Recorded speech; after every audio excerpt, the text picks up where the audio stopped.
Merong isang lalaki ang masyadong na-depress sa kanyang mga problema. Papangalanan ko na lang itong si Obet. Itong si Obet, nalulung sa sugal, nabaon sa utang. Hindi na niya mabayaran yung mga utang niya dahil lalo pang lumulubo dahil sa mga interes. Dumagdag pa yung isang anak niya na ikakasal.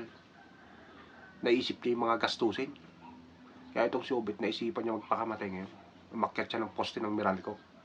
Pag akyat niya ng poste, sumigaw siya sa taas. Magpapakamatay na ako, tatalon na ako dito, walang makakawat sa akin. Gumagano si Obet. Narinig siya ng asawa niya ngayon, kaya inawat siya. Ay, mahal kong Obet, bumaba ka dyan, pag-usapan natin. Sabi niya yung mga problema. Pagtulungan na lang natin. Ako, Diyos ko. Hindi makakatulong sa'yo ang pagpapakamatay. Gumagano yung asawa niya ngayon. Ay, isa ka pang lintik ka, sabi niya rin sa asawa niya. May dumating yung anak niya. Tay, bumaba ka dyan, parang awa mo na. Ay, isa ka pa, sabi niya rin sa anak niya. Maya dumating si Kapitan, kasama niya yung mga tanod. Oy, Obet, bumaba ka dyan, kanya parang awa mo na, mag-usap na lang tayo. Pag-usapan natin, baka matulungan ka namin. Ay, nako, Diyos ko, wala kayong kwenta. Gumagano si Obet, di nila natinag. Maya dumating na yung mga kapulisan ngayon. May megaphone. Obet, kanya, bumaba ka dyan, pag-usapan natin to. Nako, kanya hindi nyo kaya pababain dito. Maya dumating na si Mayor. Nakiusap si Mayor sa kanya, inagaw ni Mayor yung megaphone. Obet, kung ano man ang problema mo, bumaba ka dyan, pag-usapan natin, baka makatulong ako sa'yo. Hindi natinag si Obet. Maya dumating na si Congressman, pati yung mga alagad ni Congressman.